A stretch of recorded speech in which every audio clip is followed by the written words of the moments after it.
Con la venia de ustedes, me presento, soy Merilaine Collado Tactuc, egresada de la licenciatura en Derecho de la Universidad Nacional Pedro Enríquez Ureña, donde egresé con honores magna cum laude. Permítame darle la bienvenida. Ay, para darle la discúlpeme, palabra. No hay problema. Muy buenos días. Perdón. Muy buenos días, señora Merilaine Collado Tactuc de CIP.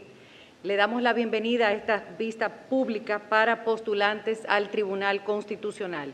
Hemos establecido un protocolo en el cual le vamos a conceder 5 minutos de presentación libre para que usted pueda presentar al Consejo todas sus credenciales académicas, así como su hoja de vida y cualquier otro elemento que usted pueda entender pertinente para la evaluación que nosotros vamos a proceder a realizar.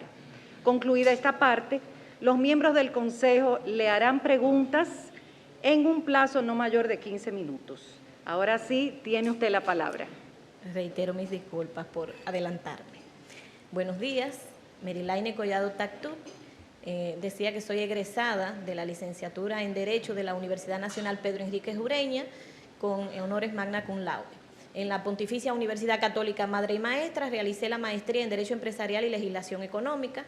En la Universidad Autónoma de Santo Domingo, maestría en Derecho Constitucional y Procedimiento Constitucional y además diplomado en Derecho Laboral.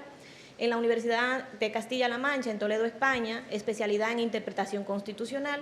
En el Instituto Interamericano de Derechos Humanos en San José, Costa Rica, realicé diplomado en Derechos Económicos, Sociales y Culturales, así como múltiples cursos, talleres, diplomados a lo largo de todo mi quehacer en el Poder Judicial en la Escuela Nacional de la Judicatura.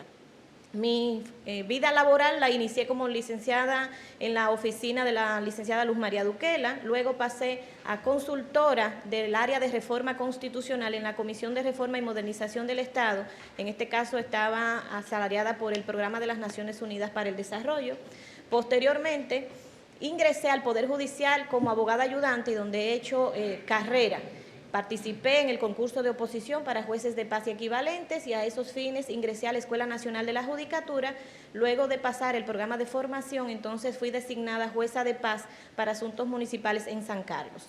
Posteriormente fui ascendida a jueza de la quinta sala del Juzgado de Trabajo del Distrito Nacional, lugar donde estuve desempeñando mis funciones por más de 8 años. Desde el 2013 fui ascendida a Corte, principalmente en la segunda sala de la Corte de Trabajo del Distrito Nacional, posteriormente trasladada a la primera sala de esa misma Corte y de hace más de 5 años ya estoy en la primera sala del Tribunal Superior Administrativo.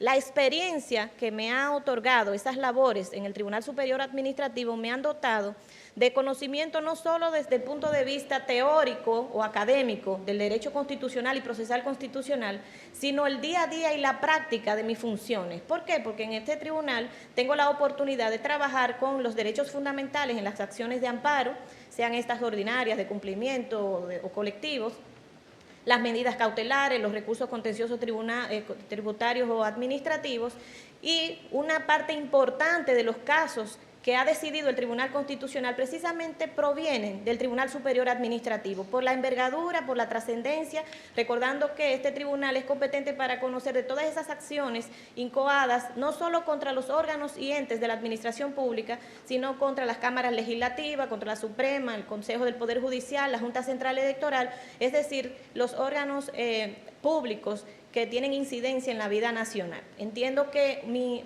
participación en el Tribunal Constitucional sería un gran aporte que contribuiría a mejorar o sería una experiencia que pongo al servicio de la nación desde ese alto tribunal. También soy docente tanto de la Escuela Nacional de la Judicatura en los programas de formación de aspirantes como la formación continua de la Universidad Nacional Pedro Enríquez Ureña y a nivel de maestría en la Universidad Autónoma de Santo Domingo, principalmente la asignatura Derecho Constitucional Administrativo en la maestría de Derecho Constitucional y de Derecho Laboral Internacional en la maestría de Derecho Laboral. Pongo ante ustedes, y finalmente quiero señalar, pongo ante ustedes esta experiencia que, como les he expresado, tengo, toda la capacitación, formación, desarrollo de destrezas y competencias a los fines de poder ejercer mis labores en esa alta corte. Hasta ahora, mis decisiones son la prueba del nivel de independencia, la honorabilidad de que nunca ha sido cuestionada, por tanto nunca he sido sujeta a ningún juicio disciplinario y mi evaluación de desempeño pone evidencia de cómo ha sido el ejercicio de mi labor durante más de 20 años en el Poder Judicial. Muchas Muy gracias bien. por su atención y quedo a la espera de sus preguntas. Muy bien, muchas gracias. Procedemos a las preguntas. Diputado Pacheco. Vista su experiencia, que van en diferentes ramas, ¿qué le motiva ahora a ser jueza del Tribunal Constitucional? Muchas gracias, señor diputado.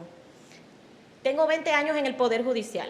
Nosotros tenemos una carrera y dentro de esa carrera he sido abogado ayudante primero, jueza de paz, primera instancia, corte. El culmen de esa carrera es llegar a las altas cortes. Desde mi labor en el Tribunal Superior Administrativo, como he expresado, y tomando en cuenta que todas las decisiones, un significativo número de decisiones que mandan del Tribunal Constitucional provienen precisamente de situaciones que vienen del Tribunal Superior Administrativo. En estos 5 años y pico que he tenido la oportunidad de conocer tanto el derecho constitucional como el procesal constitucional, que si bien es transversal a todas las materias, se ve de manera muy evidente en el derecho administrativo que estoy ejerciendo ahora mismo. Y entiendo que esa experiencia que he acumulado sería un buen aporte a esa alta corte que es el Tribunal Constitucional. Muy bien, muchas gracias. Gracias. Ahora le damos la palabra al diputado señor Víctor Fadul. Muchas gracias, vicepresidenta. Buen día. Buenos días. Magistrada. ¿Está usted de acuerdo o en desacuerdo con que los magistrados del Tribunal Constitucional se pronuncien en las redes sociales, entrevistas de periódicos y programas de radio o televisión sobre cuestiones diversas de la vida del país y sobre asuntos que pudiesen llegar a su conocimiento? ¿Y por qué? Bueno, tengo entendido, conforme los requisitos que se estipulan para ser miembros del Tribunal Constitucional, que son de la función exclusiva como jueces del Tribunal Constitucional. Incluso la docencia que a los jueces de las jurisdicciones del Poder Judicial se nos permite, está vedada para los jueces del Tribunal Constitucional. ¿Por qué? Porque son jueces que, como usted bien dice, cualquier situación de esa envergadura puede llegar a conocimiento y son jueces que no pueden ser recusados. Entonces, imagínese usted que un magistrado haya externado una opinión en algún sentido y que una persona tenga una acción directa de inconstitucionalidad o algún recurso de revisión ante esa alta corte, ¿qué mecanismo va a tener para que ese juez no le decida un caso respecto del cual ya se haya pronunciado? Porque no pueden ser recusados los jueces del Tribunal Constitucional. Entonces entiendo que sería pertinente que se limiten sus funciones al ejercicio para el cual han sido nombrados o designados. Muchas gracias. Ahora le concedemos la palabra al senador, el doctor Bautas Rojas. Buenos días, Buenos días. licenciada Collado Tatú. Viendo como parte de su entrenamiento un magíster en Derecho Empresarial y Legislación Económica, vinculando esto con la situación sanitaria que vive el mundo y el país,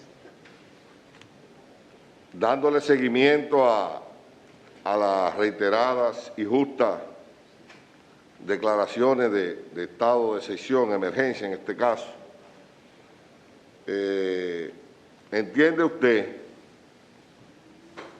que se le ha dado el correcto seguimiento al estado de excepción por un lado? Por otro lado, ya en lo que tiene que ver con la libertad empresarial, establecido en el artículo 50 de la Constitución, ¿cree usted y de qué manera podría el Poder Ejecutivo asumir el carácter monopólico en el manejo de biológicos, vacunas y medicamentos necesarios para enfrentar la pandemia? ¿De qué manera, cómo y si es posible? Muchas gracias, señor senador. Lo primero que debemos establecer es que los estados de excepción, su procedimiento está taxativamente establecido en la Constitución y que es el Poder Legislativo quien autoriza al presidente y que le da los parámetros sobre cuáles va a versar ese estado de excepción. Entonces, ese seguimiento que usted me pregunta, mi opinión, un sentido valoratorio de esa situación, entiendo que son las cámaras legislativas que deben verificar que el Ejecutivo cumpla en el mandato que le ha dado respecto de ese estado de excepción. En el tema de los derechos fundamentales, ciertamente los derechos fundamentales pueden verse limitados cuando está de por medio el interés general. En este caso tenemos el interés general a la salud, a la vida, y que hay situaciones que, como el derecho a la libre empresa, deben ser, en un caso, ponderados ciertos, cuando se trata de conflicto entre derechos fundamentales debemos hacer análisis de ponderación, pero en estos casos, cuando hay un estado de emergencia, está limitado a lo que el Poder Legislativo haya autorizado al presidente, y ese seguimiento, esos informes que debe rendir el Ejecutivo hacia el Legislativo de cómo va ese estado de emergencia, entonces entiendo que ahí es que debe haber ese seguimiento. Desde el punto de vista del derecho constitucional o el Tribunal Constitucional, los derechos fundamentales y las garantías a esos derechos fundamentales, las acciones de amparo, se mantienen vigentes, no obstante los estados de excepción. O sea que cuando se habla del tema monopólico, el Estado es lo que está es regulando la forma en cómo eso que incide en el interés público, porque son vacunas que el Estado es que debe verificar que no vaya a traer a alguien algo que le haga daño entonces a la población. Esa parte, entonces el Estado está en condiciones de regular cómo se va a hacer. No necesariamente el Estado es que la provee, porque no las fabrica, pero puede buscar las diferentes entidades que sí lo hagan y elegir la que mejor convenga a los intereses de la nación, porque se impone el interés general. Permítame, en esta misma parte, para complacerme, le digo, ¿puede el Poder Ejecutivo, autorizado en el estado de emergencia, decidir mediante resolución o el mecanismo que sea, o por ley, crear una situación monopólica en esta situación?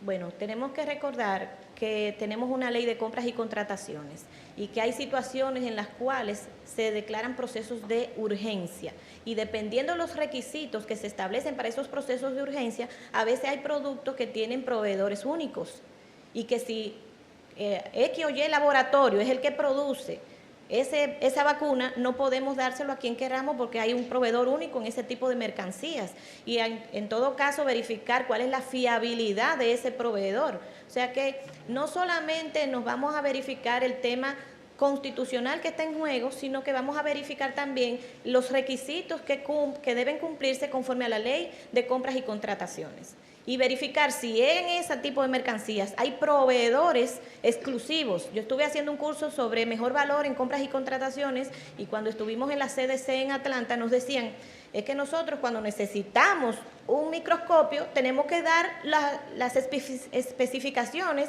de eso que necesitamos, y solo hay una fábrica que lo hace. Entonces a él que tenemos que comprarle con los requisitos que nosotros queremos. Traspolando esa experiencia aquí, puedo decirles que si hay ciertos laboratorios que son los que al Estado le merecen confianza para proveer a todos los ciudadanos de esas vacunas, no podemos dejar al libre albedrío que cualquiera la traiga y poner en riesgo entonces la vida o la salud de los dominicanos. Gracias. Diputado Alfredo Pacheco. Sí, veo que usted es miembro de la Subcomisión de Políticas de Género del Poder Judicial. Sí. ¿Usted cree que en algún momento debiera reglamentarse que, al igual que como ocurre en otras áreas, en otras ramas del gobierno, se establezca alguna normativa que equilibre la participación de mujeres y hombres en el Tribunal Constitucional? Bueno, entiendo que hay situaciones que muchas veces ameritan acciones de discriminación positiva, y el tema, por ejemplo, en materia electoral ha pasado de esa manera para fines de que puedan tener la participación, porque luego llegará un momento en que no será necesario establecer una cuota. Entiendo que ahora mismo la conformación del Tribunal Constitucional solo deja a una mujer, y si a equilibrio de género iríamos... Precisamente por eso la pregunta. Exacto, entonces si a equilibrio de género iríamos de 13 que quede una. Entonces, gracias a Dios que ahora en el Consejo Nacional de la Magistratura hay una representación más plural femenina, y entiendo que, ¿verdad? Entonces, hay situaciones que son necesarias impulsarlas estableciendo esas cuotas, como ha pasado en el tema electoral. y ya luego llegará el momento en que van a surgir espontáneamente. Entiendo que en materia del Tribunal Constitucional hace falta que haya también ese equilibrio de género y creo que ustedes tienen esa labor por delante y aquí tienen una digna representante. ¿Alguna otra pregunta? Bueno, nos resta darle las gracias y que pase feliz día. Gracias y buenos días.